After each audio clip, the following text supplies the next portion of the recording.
could be an issue. J.J. Joe played the position. It's hard to play quarterback in college or at any level. Baylor Radio as well. Saw him a couple of booths down from us last night at Amon Carter Stadium. JJ, thank you. Merry Christmas, by the way. And we appreciate you giving us time. I know that everyone's trying to get away and enjoy if they can. Would that be considered in some ways? You played the game, I did not. Was that in any way, shape, or form close to a no-show last night? Oh, wow. I mean, yeah, it was really, really close. And thanks for having me on, guys. It was disappointing. You were hoping that, Coach Aranda could get his crew up one more time so they could, excuse me, go into the offseason, kind of on a high note. But overall, it was all systems failure again. They did well. They kind of stayed in the game for a little bit. But nevertheless, once the pressure was applied a little bit, we just couldn't respond. And that's kind of been the case all year long. I know the weather conditions were horrible. You've played in some bad weather conditions. I get that. But what did you see from Blake Shapen, in your opinion, and why has he digressed as much as he has? It's interesting. I'm not sure. It's just a continuation. I mean, it wasn't like I felt I was going to see anything significantly different 20 days later, right? We saw him at the end of November in the offense, and then pretty much we saw the same offense the other night. So it wasn't like you're going to see a lot different. You hope to see maybe a good game, right? But you weren't going to have everything, kind of cleaned up. So I think last night was just a continuation. It was one where Blake did not play a clean game, but it really was. If you think about it, it's not an excuse for Blake. I mean, the offense as a whole played really uneven, uninspired football. And I can't explain it to you. Now, those conditions were bad. I've been in bad conditions, but they weren't so bad that you go, 0 for 11 on third down. You're a little bit listless. That's just the team that really, or an offense that really just kind of wasn't all the way there. JJ, there's no question that Baylor last year, and I know people leave, and some of them were generational type talent, but they had an identity. They were going to pound you in the mouth with a football. They're going to beat you up and twist you around like a pretzel defensively. Special teams was pretty good, reliable, and then they could throw the ball with the play action or whatever. Did we see really any of that ever consistently this year? No, we did at times. At times we ran the ball well. I mean, we ran it well in spurts, and it was kind of interesting because I think we had the running backs that we started the season with, Tay and Quaylen were the starters. Then of course Richard Reese came on as the runner, and Squirrel finally got healthy, and the run game was different than last year. Last year, you had a physical guy in April, you had a speed guy in Preston, and, you had a quarterback that could run a little bit more as well, although Gary didn't run as much as we think he did. And this year, it seemed like at times, I think that Coach Rhymes got a little confused a little bit about who he wanted to be. And I can't explain why. I couldn't explain why. Maybe it was just the lack of success or consistency from the running game. But, and maybe it was the toy of Blake, and he felt like, hey, I could drop back and pure drop back more. But in essence, I think we lost our way a little bit sometimes. And then, eventually we kind of got our way back there. But we never turned into that team that was just one that was going to physically dominate you and we're going to try to hit you over the top.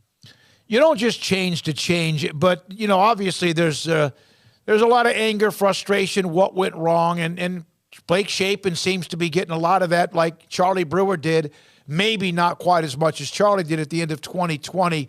What can they do? They can't just go trot him out again. What do they have? How can they find people? There's a transfer portal. This signing day, they lost out on Novosad. They got to go find somebody to push Blake. And don't you think Blake wants to be pushed? Yeah, I mean, he needs to be. I mean, it's one of those things where, overall, I think it's fine for fans to be upset overall. Hey, I'm upset. But I've been on the other end of it, too. I mean, I've been on the other end of it where, we no-showed at a bowl game. We were at, that year we were ranked number 7 in the country. And we sputtered to an 8-4 finish with a 21-0 loss in a bowl game. And I went from a quarterback who's in high contention in September to one where they're like, oh, it's pretty good, but so I know the other end of it, and I understand the frustration because this team is expected to do much better. So I understand that, but I think big picture, can you try to break Blake back out? Yes, you can. I mean, I know we fans don't want to hear that, but it's all going to depend on, does he improve? I read a post the other day and I responded about people saying, well, he's already 21 years old and we can't expect him to get better. I said, that's idiotic. That's so idiotic. My last snap I was 23. My birthday, I turned 23 in November. I played UT, I think, after that. And I was a better quarterback having played 3 seasons. You can't tell me a 21-year-old young man that has played and started his first full season cannot be a quarterback in 8 months later, 9 months later, after having that season of experience. You can't tell me he can't be. That same person who's, maybe a Monday morning quarterback, would have punted on Max Duggan, who was one of those quarterbacks that people felt was done. I know people say, well, everybody brings him back. It's a special case. No, he ain't. He got beat out in the summer. But yet he wins. He's a second in Heisman. So I'm not comparing Charlton and Max. Max is a dual threat guy. But I'm saying a guy can improve. And I know Baylor fans are upset. He went from the penthouse to the outhouse in a short span of 12 months. But part of college football is development. Even though Blake is 20 years old, who just started 14 college games, he can't tell me he can't get better. Now, will he get better? That's on him. That's on him. If he doesn't, you're right, Smoke. He shouldn't play more than one game next year. But I refuse to believe that you can't trot him out there if he gets better, along with the receivers getting better, and they retool offensive. I think it can happen, but he has to show it. Now, don't get me wrong. He does have to show it. How can he be who he was in the first half against Oklahoma State and then at times this year maybe flash that but never was able to be that? Well, the first thing for Blake, besides physical stuff, I think part of it is just like technique and making sure that, you're a quarterback and not a baseball player when you're out there.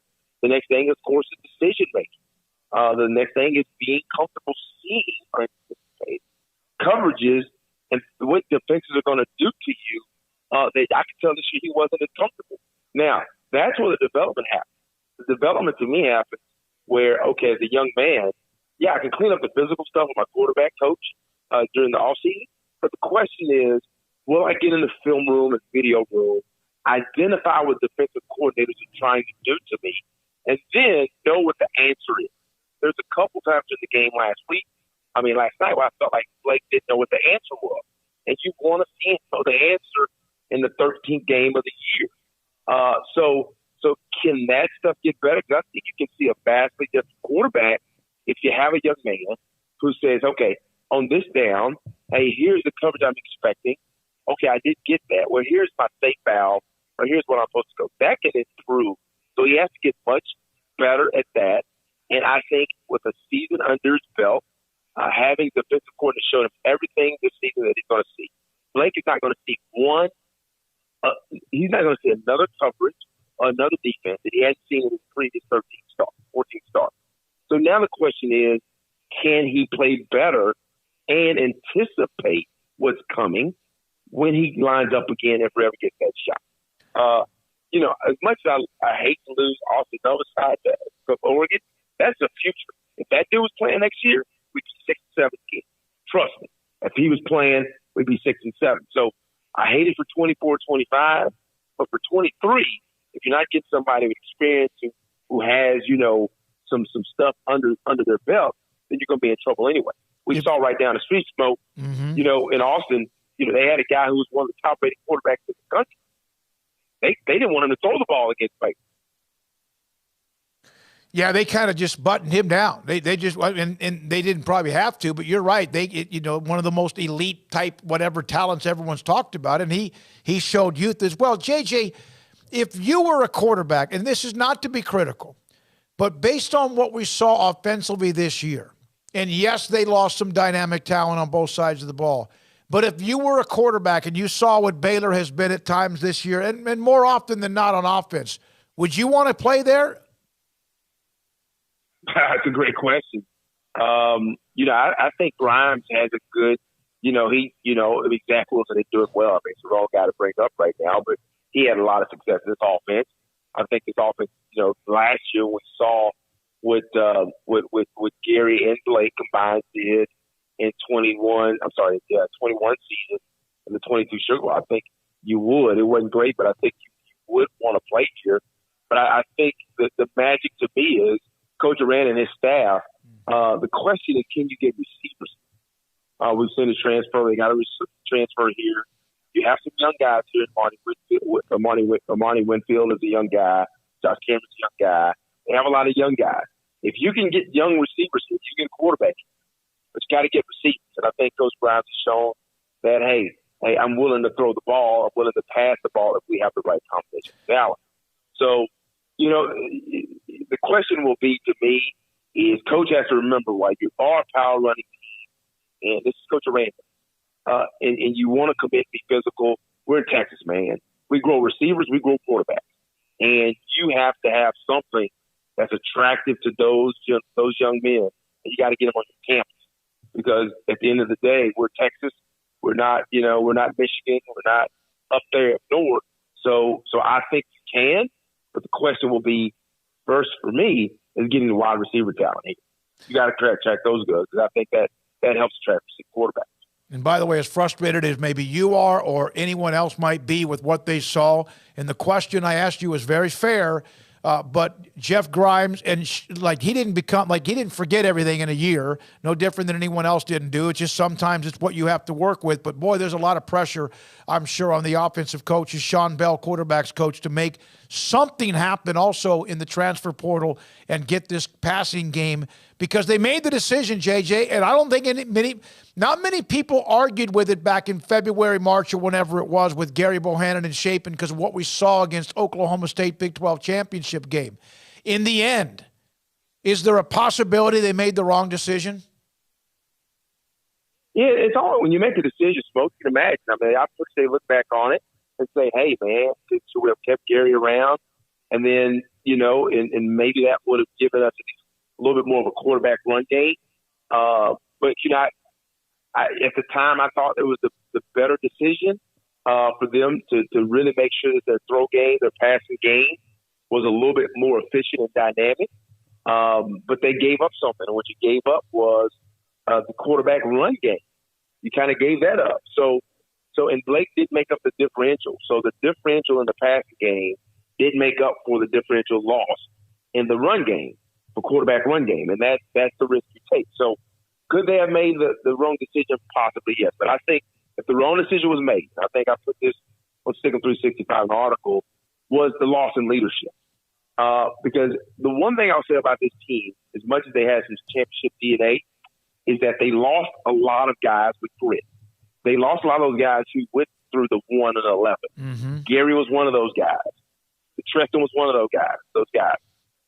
JT, all those guys they lost were those guys that were hard by being really bad, laughed at, and have to fight through it and go through everything and get to finally 7-6 or 6-6, and then get to they were there. So I think the loss of Gary hurt their leadership. It seemed to me that this team never had anybody, despite having a lot of returning big guys up front, never had anybody that said, we're going to lead it, we're going to run it, follow us.